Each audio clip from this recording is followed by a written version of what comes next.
السلام علیکم ورحمۃ اللہ وبرکاتہ نحمده ونصلی علی رسولہ الکریم اما بعد۔ محترم حاضرین، بزرگوں، دوستوں اور میرے عزیز ساتھیوں،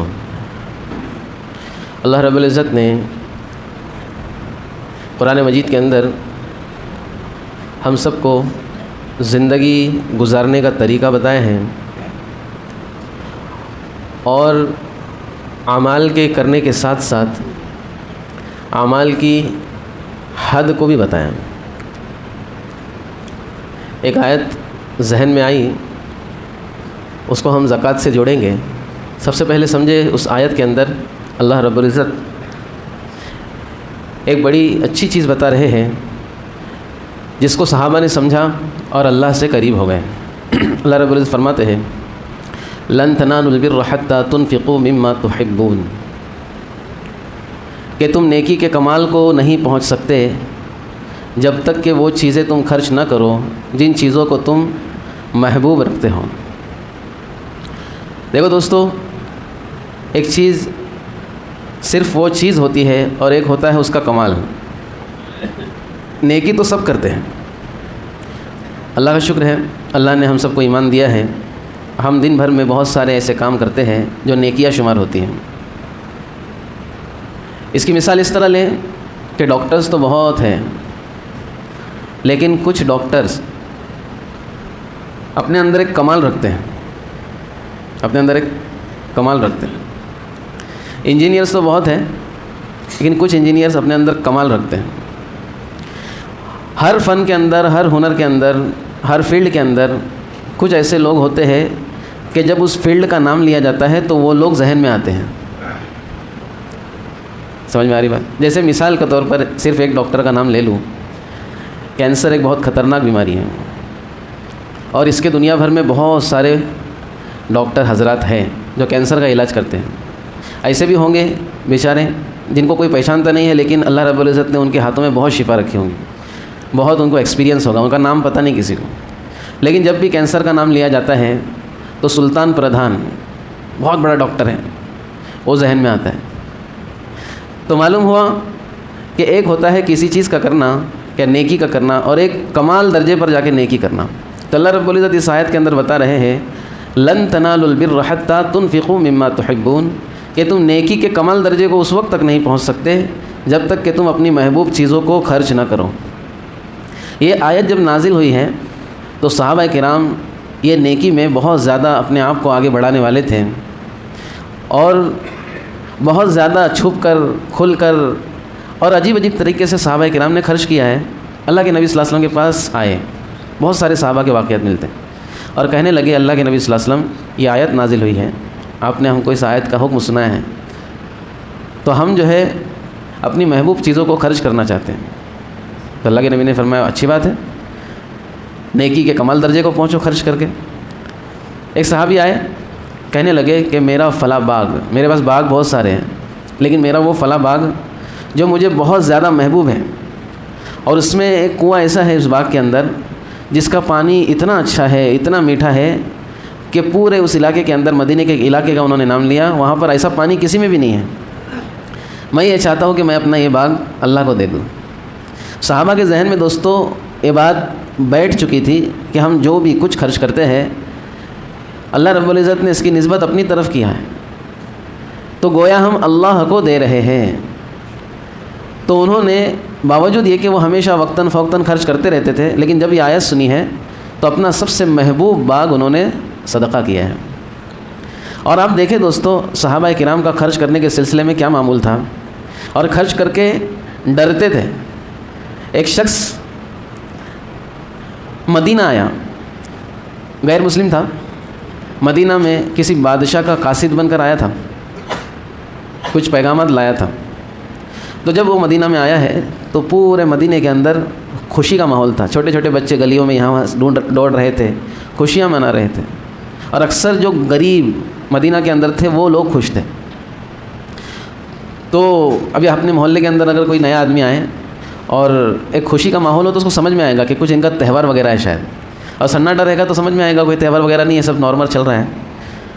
تو اس کو لگا کہ مسلمانوں کا شاید کوئی تہوار ہے آج، حالانکہ تہوار وغیرہ کچھ تھا نہیں۔ پھر وہ چلتا رہا، دیکھتا رہا آزو بازو ارد گرد کیا ہو رہا ہے، سب خوشیاں منا رہے ہیں۔ اس نے کسی سے پوچھا بھائی آج کوئی تہوار وغیرہ ہے کیا؟ بولے نہیں تہوار وغیرہ نہیں ہے، عبد الرحمن ابن عوف کی تجارت میں نفع ہوا ہے، ان کے 100 اونٹ آ رہے ہیں، ان کے 100 اونٹ آ رہے ہیں پروفٹ والے۔ تو اس کو بڑا تعجب ہوا کہ کوئی عبد الرحمن ہوگا، اس کو نفع ہوا تو ان لوگ کیوں خوشیاں منا رہے ہیں؟ ارے بھائی کسی کا اگر پلاٹ نکلا، کسی کا کوئی کام ہو گیا، کسی کو کوئی پیسہ آ گیا تو ہمارے کلوہ والے سب مل کے خوشیاں منائیں گے۔ ارے بولے فلاں صاحب کا جو ہے پلاٹ نکل گیا تلوجہ میں۔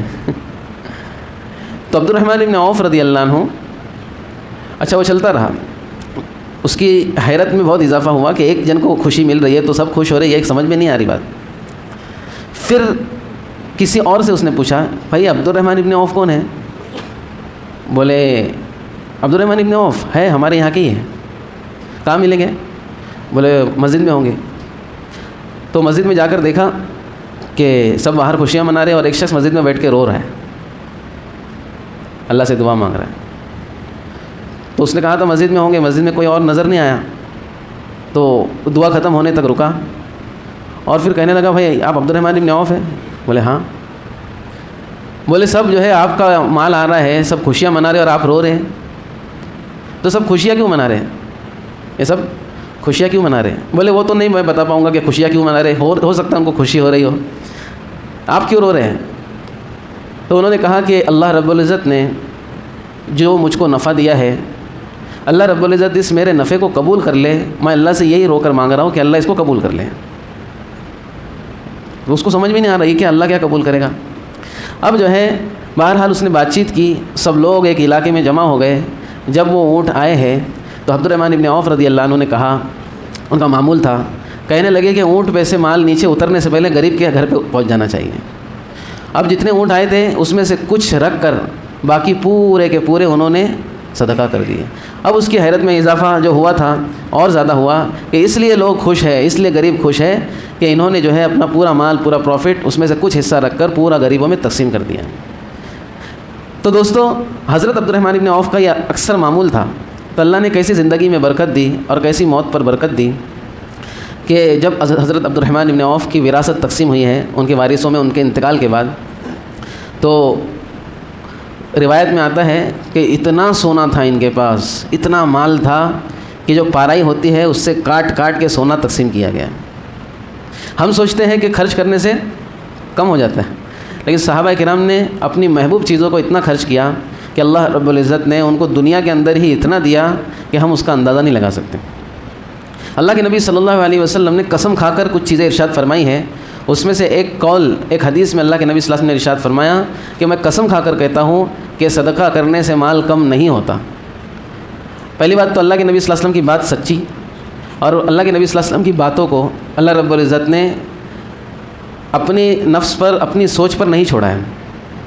اللہ رب فرماتے ہیں ما ينطق عن الهوى ان هو الا وحی یوحیٰ، کہ نبی کریم صلی اللہ علیہ وسلم جو بھی کچھ کہتے ہیں یہ اپنی مرضی سے نہیں کہتے ہیں، بلکہ جو کچھ کہتے ہیں وہ اللہ کی طرف سے ہوتی ہے باتیں۔ تو ایک تو اللہ کے نبی کا بات کرنا، کسی چیز کا بولنا، یہ تو سچی پکی بات ہے، اس پر اللہ کے نبی صلی اللہ علیہ وسلم قسم بھی کھا رہے ہیں۔ تو کتنی سچی بات ہے یہ کہ خرچ کرنے سے، صدقہ کرنے سے، میں قسم کھا کر کہتا ہوں کہ صدقہ کرنے سے مال کم نہیں ہوتا۔ پھر ایک حدیث میں اللہ کے نبی صلی اللہ علیہ وسلم نے ارشاد فرمایا کہ دنیا میں 4 قسم کے لوگ ہیں۔ کتنے قسم کے لوگ ہیں؟ ایک تو وہ لوگ ہیں جن کو اللہ رب العزت نے علم دیا ہے۔ کیا دیا ہے؟ علم دیا، اور علم کے ساتھ ساتھ اللہ رب العزت نے ان کو مال بھی دیا۔ اب وہ اپنے علم کی روشنی میں صحیح جگہوں پر مال خرچ کرتے ہیں۔ اللہ کے نبی صلی اللہ علیہ وسلم ارشاد فرماتے ہیں یہ لوگ کل قیامت کے دن بہترین درجے میں ہوں گے، اللہ کے بہت قرب میں ہوں گے، اللہ کے بڑے خاص شمار ہوں گے۔ ان کے لیے الگ سے جو ہے ٹینٹ لگے گا قیامت کے دن کہ بھائی یہ وہ لوگ ہیں جن کو اللہ نے علم بھی دیا تھا، ان کو مال بھی دیا تھا، انہوں نے اپنے علم کی روشنی میں مال کا صحیح استعمال کیا۔ پھر اللہ کے نبی صلی اللہ علیہ وسلم نے ارشاد فرمایا کہ دوسری قسم کے وہ لوگ ہیں جن کو اللہ رب العزت نے علم دیا تھا لیکن مال نہیں دیا تھا۔ علم دیا تھا، مال نہیں دیا تھا، لیکن انہوں نے یہ نیت کی تھی کہ اگر ہمارے پاس مال ہوتا تو ہم بھی فلاں شخص کی طرح یعنی نیکی کے کاموں میں خرچ کرتے تھے. پوری زندگی ان کے پاس مال نہیں آیا اور پوری زندگی انہوں نے خرچ بھی نہیں کیا, لیکن ان کی نیت یہ تھی. تو اللہ کے نبی صلی اللہ علیہ وسلم نے ارشاد فرمایا کل قیامت کے دن یہ پہلے درجے والوں کے ساتھ یہ لوگ بھی بہترین درجے میں ہوں گے ان کی نیت کی وجہ سے. پھر تیسری قسم بتائی اللہ کے نبی صلی اللہ علیہ وسلم نے کہ تیسری قسم وہ ہے جن کو اللہ رب العزت نے علم نہیں دیا لیکن مال دیا. علم نہیں دیا لیکن مال دیا. آج ایسے لوگوں کی کثرت ہے دنیا کے اندر, ایسے بہت سارے لوگ ہیں جن کو اللہ نے علم نہیں دیا لیکن مال بہت ہے ان کے پاس. تو اللہ کے نبی فرما رہے ہیں کہ یہ لوگ علم نہ ہونے کی وجہ سے اپنے مال میں گڑبڑ کرتے ہیں, فضول خرچیاں کرتے ہیں, اللہ کی نافرمانی کی چیزیں خریدتے ہیں اور ایسی ایسی جگہ پر مال لگاتے ہیں جس سے اللہ ناراض ہوتا ہے. ایسی ایسی جگہ پر مال لگاتے ہیں جس سے اللہ ناراض ہوتا ہے. اب دیکھیں وہ جو کچھ لوگ ہیں جو سونے کے کپڑے پہنتے ہیں, کئی کپڑے پہنتے ہیں, سونے کے کپڑے, سونے کے پورے ہاتھ میں انگوٹھی, پورے گلے میں لمبے لمبے چین. یہ انتہائی قسم کے جاہل ہیں بلکہ اجہل ہیں. لیکن اللہ نے مال دے دیا. اب مال دے دیا تو جیسا چاہے ویسا خرچ کر رہے ہیں. اچھا اس کے اندر ایسا بھی نہیں ہے کہ یہ مال خرچ کرنے کے بعد کچھ اچھے لگ رہے ہیں کہ لوگ ان کو دیکھ کر لگ رہے ہیں ہاں بھائی اچھا دکھ رہے ہیں, بلکہ تکلیف میں آ گئے, پورے ایسے ٹائٹ ہو گئے, پورا ادھر ایسا ہاتھ ہلانے بھی نہیں جم رہا ان کو, کمفرٹیبل نہیں ہے, انکمفرٹیبل ہو گئے, چلنے نہیں جم رہا, سونا چوب, ایسا کیا لگتا ہے سونا ایسے ہی چوب رہا ہوگا. تو اللہ کے نبی صلی اللہ علیہ وسلم ارشاد فرماتے ہیں اللہ نے علم تو نہیں دیا لیکن مال دیا اور وہ اپنی مرضی سے جہاں چاہے وہاں خرچ کرتے ہیں. کل قیامت کے دن بدترین درجوں میں ہوں گے. کیسے درجوں میں ہوں گے؟ بدترین, پچھتا رہے ہوں گے لیکن ان کا پچھتانا اس وقت کوئی کام نہیں آئے گا. پھر فرمایا کہ چوتھی قسم کے وہ لوگ ہیں جن کو اللہ رب العزت نے نہ علم دیا نہ مال دیا, بالکل پیدل, دماغ سے بھی پیدل, جیب سے بھی پیدل. لیکن علم نہ ہونے کی وجہ سے وہ لوگ یہ تمنا کرتے ہیں کہ ہمارے پاس مال ہوتا تو ہم بھی سونے کے کپڑے پہنتے ہیں, ہمارے پاس مال ہوتا تو ایسی شادی کرتے کہ پورے محلے کو ہلا ڈالتے, 2-3 بلڈنگ گرا دیتے, ڈی جے کے اندر وائبریشن ہوتا نا, پوری بلڈنگیں تباہ کر دیتے تھے. سمجھ میں آ رہی بات؟ ہمارے پاس مال ہوتا تو فلاں گناہ کرتے تھے, ہمارے پاس مال ہوتا تو ایسا یہ کرتے تھے. تو اللہ کے نبی فرما رہے ہیں یہ لوگ, ان کے پاس علم بھی نہیں تھا, مال بھی نہیں تھا اور کچھ گناہ کیے بھی نہیں, کچھ غلط جگہ پر خرچ بھی نہیں کیے, لیکن یہ لوگ بھی وہ تیسرے درجے والوں کے ساتھ بدترین درجے میں ہوں گے نیت کی وجہ سے. تو اللہ کا شکر ہے دوستو, کسی نہ کسی درجے میں اللہ رب العزت نے ہم سب کو علم دیا ہے اور کسی نہ کسی درجے میں اللہ نے مال بھی دیا ہے. بھلے اللہ نے کروڑ پتی نہیں بنایا, لاکھ پتی نہیں بنایا, کسی نہ کسی درجے میں کچھ نہ کچھ تو دیا. تو کیا ارادہ ہے پہلے والے درجے میں اللہ ہمارا شمار کر دیں کہ اللہ نے علم بھی دیا, مال بھی دیا, ہم صحیح جگہوں پر اس کو خرچ کریں گے. اور خرچ کرنے پر اللہ رب العزت رکھتا نہیں ہے, دنیا میں اس کا اللہ کیا کرے گا, بدلہ دے گا. اور خدا نخواستہ ایسا ہوا کہ علم دیا, تھوڑی بہت ہم کو جانکاری ہے, بلکہ الحمدللہ بہت ساری چیزیں ہم کو پتہ چل گئی. اب ہمارے پاس مال نہیں ہے تو اس کی نیت کریں انشاءاللہ کہ اللہ رب العزت جتنے خیر کے کام ہیں. اچھا ایک بات ہمارے استاد بتاتے تھے, بہت اچھی بات ہے, کہ کوئی خیر کا کام ہم کو نظر آ رہا ہے, کوئی خیر کا کام چل رہا ہے, کہ کسی نے مدرسہ جاری کر دیا, وہاں پر بچے پڑھ رہے ہیں, دل کو دیکھ کے خوشی ہو رہی ہے کہ ماشاءاللہ بہت اچھا نظام بن گیا. کوئی بھی خیر کا کام, کسی نے پانی کا انتظام کر دیا اسی جگہ پر جہاں پر پانی کے بڑے مسئلے تھے, بہت اچھا کام کیا, لیکن ہمارے پاس نہیں ہے. تو ہمارے استاد کہتے تھے کہ جو اچھی چیز ہم دیکھیں, جو اللہ کو راضی کرنے والی چیز ہے, ہمارے بس میں نہیں ہے, ہمارے بس میں اس میں 1 روپیہ لگانا بھی نہیں ہے, ہمارے بس میں 1 روپیہ اس کے اندر لگانا نہیں ہے. تو کم سے کم اس چیز کو دیکھ کر نیت کرو کہ کاش میرے پاس ہوتا تو میں بھی کرتا. حضرت موسیٰ علیہ السلام کے زمانے میں قحط سالی ہوئی بنی اسرائیل کے اندر. تو ایک شخص نے یہ نیت کی, وہ ریتیلا علاقہ ہے, ریت وہاں پر تھے, اس نے نیت کی کہ اگر میرے پاس یہ ریت جتنی ہے, اتنا اگر گیہوں ہوتا, اناج ہوتا, تو جتنے لوگ بیچارے قحط سالی سے پریشان ہیں میں سب کو دے دیتا تھا, سب میں تقسیم کر دیتا تھا. اب اس نے گیہوں کا ایک دانہ بھی خرچ نہیں کیا, خالی نیت کیا کہ جب ریت نا ریت, اتنا گیہوں ہوتا تو سب خرچ کر دیتا تھا. کیا بیچارے حالات ہیں بندوں کے, کھانے کو لوگ محتاج ہو گئے ہیں, اتنی نیت کیا اس نے. تو اللہ رب العزت نے وقت کے نبی پر یہ وحی اتاری کہ اس کو سمجھا دو اور سنا دو کہ تیری نیت کی نسبت پر جو تو نے نیت کیا تھا اللہ رب العزت نے اس سے زیادہ تجھ کو بدلہ دے دیا. تو یہ ہے دوستو کہ ہم اگر ہمارے پاس نہیں ہے تو کم سے کم نیت ہی تو کر لیں, کم سے کم نیت ہی تو کر لیں, اور جتنا ہے اتنا تو دے دیں. ایک جگہ پر جو ہے مثال کے طور پر 1000 روپے کی ضرورت ہے, ہمارے پاس 10 روپے ہی ہے, 10 روپے دے دیں. وہ حدیث ہے نا کہ جو شخص اللہ کے لیے مسجد کی تعمیر کرے گا، مسجد کی تعمیر کرے گا، کل اللہ رب العزت قیامت کے دن اس کے لیے ایک جنت میں گھر مقرر کرے گا کہ تو نے اللہ کا گھر بنایا، لے تیرے لیے میں گھر بنا کے دیتا ہوں۔ تو ہمارے استاد جب اس حدیث کی تشریح کرتے تھے تو کہتے تھے، اور بڑے بڑے علماء نے، مفسرین نے، محدثین نے اس کی تشریح کی ہے کہ اگر یہ حدیث سے مراد یہ نہیں ہے کہ پوری مسجد بنا دے، کیونکہ ہر ایک کے بس کی بات نہیں ہے۔ اگر مسجد میں کوئی ایک اینٹ لگا دے، کیا لگا دے؟ ایک اینٹ لگا دے، تو وہ بھی اس حدیث کے فضیلت میں آ جائے گا، کیونکہ اللہ رب العزت کو نہ تمہارے اینٹ کی ضرورت ہے، نہ پتھر کی ضرورت ہے، نہ کسی چیز کی ضرورت ہے، بناتا تو اللہ ہی ہے، بس ایک اسباب کی دنیا کے اعتبار سے تم کو چنتا ہے۔ تو تمہاری نیت ایک اینٹ کی بھی ہے اور ایک اینٹ بھی تم نے لگا دی، تو انشاءاللہ اللہ اس ایک اینٹ کے بدلے تمہارا گھر مسجد میں بنائے گا، یہ پکی بات ہے۔ تو اس لیے دوستوں، ہم کسی بھی نیکی کو کمال درجے تک پہنچانا چاہتے ہیں تو افضل تو یہ ہے کہ ہم اپنی محبوب چیزوں کو صدقہ کرنا شروع کر دیں، جو چیز اچھی لگتی ہے وہی دیں، جو چیز اللہ کے نبی صلی اللہ علیہ وسلم نے اس چیز سے منع کیا ہے کہ ہم اپنی ردی چیزوں کو صدقہ کریں، ردی چیزوں کو صدقہ کرنے سے منع کیا ہے۔ بعض ایسے واقعات ملتے ہیں جس کے اندر ردی قسم کی کھجور آئی ہے صحابہ کے لیے، جو صدقے کے مستحق صحابہ تھے ان کے لیے ردی قسم کی کھجور آئی ہے جو کوئی نہیں کھائے گا، کڑک ہو گئی، دانت میں چبھ رہی ہے، تو اللہ کے نبی صلی اللہ علیہ وسلم نے اس سے منع فرمایا، اس سے منع فرمایا ہے۔ ہم ایسا مال صدقہ کریں جو ہمارے لیے محبوب ہو، ٹھیک ہے۔ تو یہ چیز آج ہم نے سمجھی ہے کہ نیکی کے کمال درجے تک پہنچنے کے لیے اللہ رب العزت نے محبوب چیزوں کو خرچ کرنے کو کہا ہے۔ اب جو ہے ہم مسائل کے اعتبار سے تھوڑی چیزیں سنتے ہیں، سمجھتے ہیں۔ سب سے پہلے تو یہ کہ ہم نے کل سنا تھا 5 چیزوں پر زکوٰۃ واجب ہوتی ہے، 5 چیزوں میں 5 چیزیں ایسی ہیں جس کے نصاب تک پہنچنے پر زکوٰۃ ہوتی ہے۔ جیسے آپ کہیں گے مثال کے طور پر کہ ایسی کوئی چیز بتا دو جس کے اوپر زکوٰۃ واجب نہیں ہوتی، اگرچہ وہ قیمتی ہے۔ جیسے مثال کے طور پر ایک شخص نے اپنی بیوی کے لیے ہیرے کی انگوٹھی خریدی، کائے کی انگوٹھی خریدی؟ ہیرے کے لیے، ہیرے کی انگوٹھی۔ ایک آدمی ہے ہیرے کا کاروباری، ایک آدمی ہیرے کا کاروباری ہے اور دوسرا آدمی ہے اس نے صرف ایک ہیرے کی انگوٹھی خریدی ہے۔ تو ہیرے کا جو کاروبار کرتا ہے وہ تجارت کی نیت سے کاروبار کرتا ہے، تو تجارت کی نیت سے تو ہم کچھ بھی ایسی چیز جس کی کوئی ویلیو ہو اور وہ نصاب کو پہنچتی ہے، اس پہ 1 سال گزرتا ہے، تو اس پہ تو ہم زکوٰۃ نکالیں گے ہی۔ خاص طور پر جیسے سونے کی ذات پہ زکوٰۃ ہے، سونا ایسی چیز ہے کہ اس کی ذات پہ زکوٰۃ ہے، ہیرے کے اوپر زکوٰۃ نہیں ہے جب تک اس کو تجارت کے لیے خریدا نہ جائے۔ تجارت کرتا ہے ہیرے کی تو ہیرے کی قیمت کے اوپر زکوٰۃ آئے گی، لیکن ایک آدمی صرف ہیرا اپنی بیوی کو پہنانے کے لیے لے رہا ہے، تو ہیرا اتنی قیمتی چیز ہے لیکن اس کے اوپر زکوٰۃ نہیں آئے گی۔ سمجھ میں آ رہی بات؟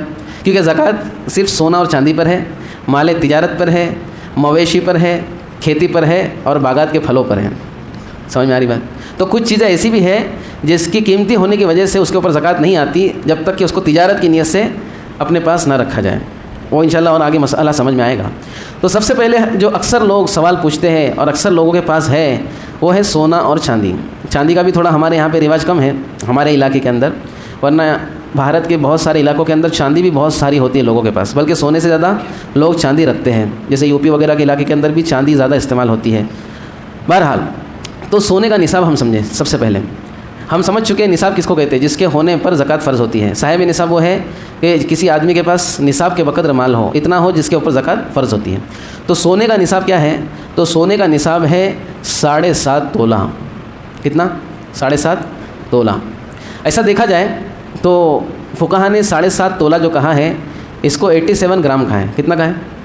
آج کے زمانے میں، آج کے ماحول میں 7.5 تولہ جو ہوتا ہے وہ 75 گرام ہوتا ہے، 10 گرام کا 1 تولہ ہوتا ہے۔ لیکن ہر زمانے کے اعتبار سے یہ اس کے اندر چینجز ہوتے ہیں، تولے میں، کلو میں۔ تو بعض علماء کہتے ہیں کہ اصل تو یہ ہے کہ 87 گرام ہونا چاہیے، لیکن احتیاطاً ہم 75 گرام ہی پکڑیں گے کیونکہ اس میں غریبوں کا فائدہ ہے۔ کم پکڑیں گے تو غریبوں کا کیا ہے؟ فائدہ ہے۔ اور زکوٰۃ کے اندر ایک عام اصول ہے کہ جس چیز میں غریبوں کا فائدہ ہے اس اعتبار سے زکوٰۃ نکالی جائیں گی۔ تو 7.5 تولہ سونا اگر کسی کے پاس ہو تو یہ سونے کا نصاب مقرر ہوا کہ 7.5 تولہ سونا ہے، اس ہے یا اس کے اوپر ہے، تو اب زکوٰۃ اس کے اوپر فرض ہوں گی۔ اچھا، یہاں پر ایک غلط فہمی ہے لوگوں کو، اس کو میں کلیئر کرتا چلوں۔ بعض لوگ یہ سوال کرتے ہیں کہ مولانا میرے پاس 8 تولہ سونا ہے۔ کتنا تولہ سونا ہے؟ 8 تولہ۔ اور آپ نے کہا کہ 7.5 تولہ سونا ہو یا اس کے اوپر ہو تو زکوٰۃ فرض ہوتی ہے۔ تو مسئلہ ایسا ہے نا کہ 7.5 تولہ سونا ہے وہ نکال دوں، اوپر کا جو آدھا تولہ ہے اس کے اوپر زکوٰۃ نکالوں؟ یہ غلط فہمی ہے۔ 7.5 تولہ سونے کے اوپر زکوٰۃ ہے، مطلب